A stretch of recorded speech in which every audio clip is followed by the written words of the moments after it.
Ja suur tänu. Kasutan siis ka võimalust paar sõna öelda. Ja ma algatuseks juhin tähelepanu sellele, olles kuulanud eelnevaid sõnavõtte, et minu meelest pole ausameelne raamistada seda eelnõu sellisel viisil, justkui siin oleks nüüd need, kes pooldavad nõusolekupõhist seksuaalvägivalla käsitlust, ja neile vastanduvad siis need, kes pooldavad mingisugust teistsugust, mitte nõusolekupõhist seksuaalvägivalla käsitlust.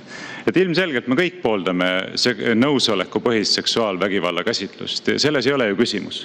Küsimus on hoopis selles, millistele kriteeriumidele tuginedes me määratleme seda, kas nõusolek on antud seksuaalsuhetesse astumiseks või mitte. See on see küsimus. Nii et ärme seda võltsi vastandust siin loo. Ma olen 100% kindel, et siin saalis pole mitte ühtegi inimest, kes ei oleks nõusolekupõhise seksuaalvägivalla käsitluse poolt. Mis minule aga muret teeb juristina, ja ma olen seda muret ka õiguskomisjoni istungitel korduvalt väljendanud, on see, et ei teostuks vana ütlus, mille kohaselt põrgutee on sillutatud heade kavatsustega. Ja mida ma spetsiifiliselt silmas pean sellele osutades on see, et mulle tundub, et selle kõnealuse seaduse muudatusega võiks muutuda inimeste vägistamises või muu seksuaalse enesemääratluse vabaduse vastastes kuritegudes kriminaalvastutusele võtmine lihtsamaks üksnes eeldusel, et me taganeme põhiseaduse paragrahvis 22 lõike 2 sätestatud väga olulisest kriminaalmenetluslikust garantiist, mis seisneb siis teatavasti selles, et keegi ei ole kriminaalmenetluses kohustatud oma süütust tõendama. Ja sellele probleemile on tähelepanu juhtinud oma tagasisidet edastades ka Tartu Ülikooli õigusteaduskond, kes, ma ei saa küll täpselt tsiteerides, mul ei ole seda tsitaati välja kirjutatud, aga mäletamist mööda osutas sellele, et kuigi eelnõu väljatöötajate poolt eitatakse püüdlust pöörata ümber tõendamiskoormist, siis tegelikult kaasnevatest selgitustest justkui nagu nähtub, et eeldatakse, et see tõendamiskoormis võiks hakata saada ümber pööratud. Ja ma selgitan, mida ma selle all siis silmas pean, et jutt ei jääks liiga tehniliseks. Küsimus on siis selles, et praktiliselt kõik, valdav osa vähemalt selliseid vägistamisjuhtumeid toimuvad privaatses keskkonnas nii-öelda 4 silma all. Eeldusel, et kõigil on 4 silma peas ja asjaosalistest.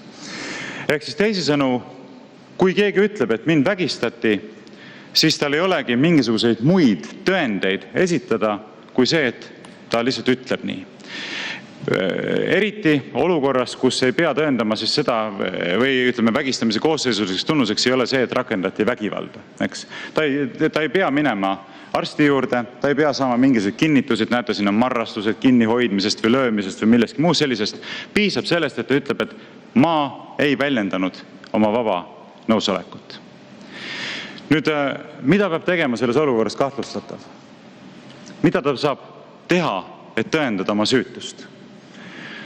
Ta peab hakkama kuidagipidi siis nagu pingutama selle nimel, et öelda, et väljendati küll, eks. Ja põhimõtteliselt ei olegi meil tegemist millegi muu kui sellise olukorraga, kus on kannatanu ütlused ja kahtlustatava ütlused. Mille alusel nüüd siis isik süüdi mõista? Ainult kannatanu ütlustele tuginedes või? Sellisel juhul me ju taganemegi sellest põhimõttest, et mitte keegi ei ole kriminaalmenetluses kohustatud oma süütust tõendama.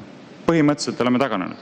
Teine pool ütleb, et oli nii, sinu ütlused põhimõtteliselt arvatakse ebausaldusväärseks ja lähedki vangi.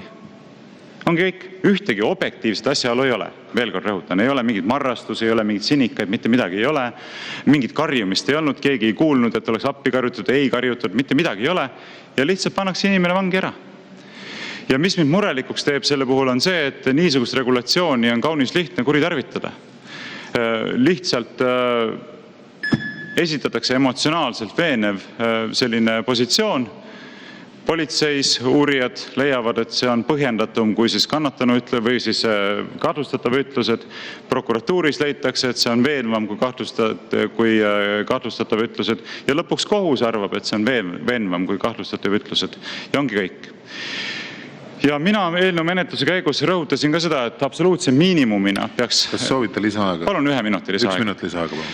Et absoluutse miinimumina võiks siis vähemalt seletuskirjas selle ära sätestada, et ainult kahtlustatava ütlustele tuginedes ei ole aktsepteeritav seda seadust rakendada sellisel viisil, et inimesed saavad süüdi mõistetud nendes kuritegudes, millest siin jutt käib.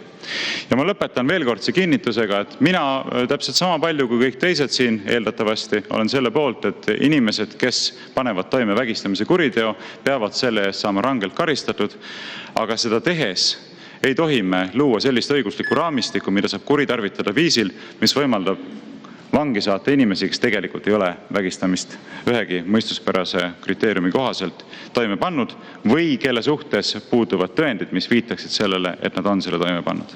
Aitäh! Aitäh!